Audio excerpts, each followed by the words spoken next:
అందరికీ నమస్కారం. ఈరోజు మహానేత మరియు మాజీ ఆంధ్రప్రదేశ్ ముఖ్యమంత్రి అయిన వైఎస్ రాజశేఖర రెడ్డి గారి వర్ధంతి. సో ఈ వర్ధంతి సందర్భంగా ఆలేరు ఎమ్మెల్యే గారు పీర్ల ఎల్ఏ గారు ఆయనకు పూలమాల సమర్పించి ఆయన ఆశయాలను కొనసాగిద్దామని చెప్పి చెప్తున్నారు. సార్, ముఖ్యంగా వైఎస్ఆర్ గురించి ఒక్కసారి రెండు మాటలు. వైఎస్ఆర్లో ఒక దేవిని చూసినాం, పేదల పెన్నిది.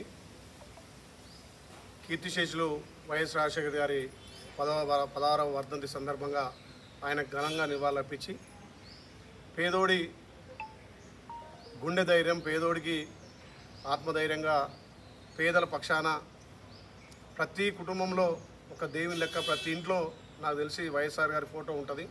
పార్టీలకు అతీతంగా, కులాలకు అతీతంగా, మతాలకు అతీతంగా ఉమ్మడి రాష్ట్రాన్ని అభివృద్ధిలో ముందుకు తీసుకుపోయి అన్ని విధాల సంక్షేమాలు అందించి ఒక దేవుని లెక్క ఉన్నటువంటి వైఎస్ రాజశేఖర్ గారి మన మధ్య లేకపోవడం ఒక దురదృష్టం. ఆయన ఆశయాలను ఈ తెలంగాణ, అక్కడ ఆంధ్రప్రదేశ్లో రెండు రాష్ట్రాల్లో కూడా ఆయన సేవలు ఎంతో చేసిండు. కాబట్టి ఆయన ఆదర్శంగా తీసుకొని ఆయన చేసినటువంటి మార్గంలో ఆయన పేదోడికి ధైర్యంగా ప్రతి చిన్న పిల్లవాడి నుంచి ముసలి వరకు కూడా ఆయన సంక్షేమ పథకాలు అందించిండు.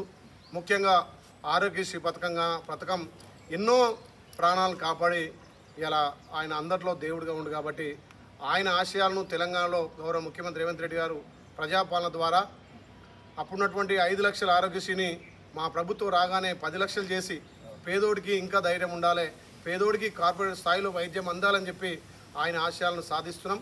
ఇవాళ ఆయన చూపినటువంటి బాటలో తెలంగాణలో గౌరవ ముఖ్యమంత్రి రేవంత్ రెడ్డి గారి ప్రజాపాలన ప్రతి పేదోడికి సంక్షేమాలు అందే విధంగా ముందుకు పోతుంది. ఈ ప్రభుత్వమే ప్రజాప్రభుత్వం కాబట్టి ప్రజలకు ఇచ్చినటువంటి హామీలతో పాటు గతంలో రాజశేఖర రెడ్డి గారు ఏదైతే జలైక్యం చేసి ప్రతి ఎకరాకు నీళ్ళు అంది అనే లక్ష్యంతో ఎన్నో ప్రాజెక్టులు కట్టినటువంటి రాజశేఖర రెడ్డి గారిని ఆదర్శంగా తీసుకొని ఇప్పుడు అపర భగీరథుడు ఉత్తమన్న కూడా ఆయన బాటలో ప్రతి ఎకరాకు నీళ్ళు అందియాలని చెప్పి ముందుకు పోతున్న తరుణంలో ఇవాళ 16వ వర్ధంతి సందర్భంగా రాజశేఖర రెడ్డి గారికి ఘనంగా నివాళులర్పించి ఆయన ఆశయాలను నెరవేర్చే విధంగా, అదేవిధంగా ఆరోగ్య విషయమే కానీ, రైతుల విషయంలో కానీ, రైతు రుణమాఫీ విషయమే కానీ, ఉచిత కరెంటు తెచ్చింది భారతదేశంలో మొదటగా గౌరవ మాజీ ముఖ్యమంత్రి కీర్తిశేషులు రాజశేఖర రెడ్డి గారు. ఆయన చేసినటువంటి పనులను ఇంకా కూడా కొనసాగిస్తూ ఆయన బాటలో ఈ ప్రజాప్రభుత్వం నడుస్తుందని చెప్పి మరొకసారి రాజశేఖర రెడ్డి గారికి ఘనంగా నివాళులర్పిస్తున్నాం. అదే సార్, ఇంకోటి ఏంటంటే మీ నియోజకవర్గంలో ఇప్పుడు రాజశేఖర రెడ్డి గారి స్ఫూర్తితో అంటే ఇందిరమ్మ ఇల్లులు అనేది మీ నియోజకవర్గంలో చాలా నెంబర్ 1గా కొనసాగుతున్నాయి. సో ప్రతి ఇందిరమ్మ ఇంటికి మీరు విజిట్ చేస్తున్నారు. సో వాళ్ళకు మీరు ప్రత్యేకంగా మేకపోతును, బట్టలను ఒక ప్రత్యేక కానుకగా మీరు ఇస్తున్నారు. అదే కాకుండా గంధమల్ల రిజర్వాయర్ కూడా మీరు ప్రత్యేకంగా దానికోసం కృషి చేస్తున్నారు. సో ఈ 2 పాయింట్స్ మీద ఈరోజు చెప్పండి సార్ అప్డేట్. గంధమల్ల రిజర్వాయర్ గత 10 ఏళ్ళుగా తల్లి సోనియమ్మ తెలంగాణ మిగులు బడ్జెట్ తెస్తే మిగులు బడ్జెట్కు అప్పటి ముఖ్యమంత్రి కేసీఆర్ ముఖ్యమంత్రి ఉండి తెలంగాణను 10 ఏళ్ళు దాచుకొని పేదలకు ఏ రకంగా సంక్షేమాలు అందలేదు. ముఖ్యంగా పేదోడు సొంతింటి కళ నెరవేరలేదు. రాజశేఖర రెడ్డి గారు ఉన్నప్పుడు ప్రతి గ్రామంలో ఇందిరమ్మ ఇల్లు ఇచ్చినాం. మళ్ళీ గత 10 ఏళ్లలో కాంగ్రెస్ పార్టీ ఇచ్చినటువంటి ఇండ్లు 70 ఇండ్లు, మాకు అధికారం వస్తే డబుల్ బెడ్రూమ్ ఇస్తామని చెప్పి 10 ఏళ్ళలో ఏ ఒక్కరికి కూడా పేదోళ్ళకు సొంతింటి కళ నెరవేరలేదు. ఈ ప్రజాప్రభుత్వం గౌరవ ముఖ్యమంత్రి రేవంత్ రెడ్డి నాయకత్వాన 4,50,000 ఇండ్లు తెలంగాణలో ఇచ్చి ప్రతి నియోజకవర్గానికి 3,500, మా ఆలేరు నియోజకవర్గానికి 3,500తో పాటు ఇంకా 200 కూడా అదనంగా ఇచ్చి 3,500 ఇండ్లు త్వరితగతిన కంప్లీట్ చేసి ఇక తెలంగాణలో నెంబర్ 1 ప్లేస్లో మా ఆలేరు ఉందంటే జిల్లా కలెక్టర్ కానీ, అధికారులు కానీ, అక్కడ ఉన్నటువంటి మా రాజకీయ నాయకులు పేదోళ్లకు తోడుగా అన్ని విధాల అండగా ఉండి సొంతింటి కళ నెరవేర్చే క్రమంలో ముందున్నాం. కాబట్టి ఏదైతే గతంలో రాజశేఖర రెడ్డి గారు పరిపాలించిండో ఆ రకంగా ఆయన ఆదర్శంగా తీసుకొని ఇవాళ ప్రాజెక్టుల విషయమే కానీ, ఉచిత కరెంటు విషయంలో కానీ, పేదోడి ఆరోగ్య విషయం కానీ, పేదోడి సొంతింటి కళ నెరవేర్చడంలో కానీ, పేదలకు చదువులకు ఫీజు రిమెంబర్మెంట్ పెట్టింది కూడా రాజశేఖర రెడ్డి గారే.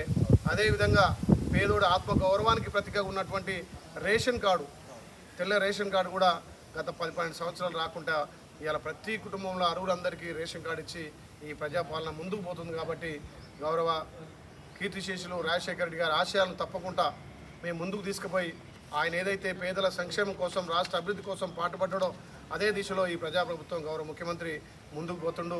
ప్రజాపాలనలో అందరికీ అండగా మా గౌరవ ముఖ్యమంత్రి కాబట్టి ఈ 16వ వర్ధంతి సందర్భంగా కీర్తిశేషులు గౌరవ ఈ సందర్భంగా ఇంకో విషయం కూడా తెలియజేస్తారు. ఎందుకంటే యాదగిరి గుట్ట అనేది కెనడా ప్రైమ్ మినిస్టర్ మార్క్ కిన్బీ ఒక అభినందన లెటర్ రాసింది సార్. ఎందుకంటే యాదగిరిగుట్ట టెంపుల్ అనేది బాగా నిర్వహిస్తున్నారని చెప్పి ఒక అభినందన లెటర్ కూడా రాయడం జరిగింది. ఇంకోటి ఏంటంటే లోకల్ టూరిస్ట్ పోలీసులు అనేది ఫస్ట్గా యాదగిరిగుట్టకి డిప్లాయ్ చేయడం జరిగింది. సో దానివల్ల ఏంటంటే టూరిస్టులకు ఒక క్షేమ సమాచారం అనేది చాలా ఉపయోగపడుతుంది. దానివల్ల భక్తులకు అనేది చాలా సౌకర్యంగా ఉంటుందని చెప్పి టూరిస్ట్ పోలీసు కూడా డిప్లాయ్ చేయడం జరిగింది. సో ఈ విషయంలో యాదగిరిగుట్టను ఇంకా అభివృద్ధి చేయడంలో మీ ప్రభుత్వం పాత్ర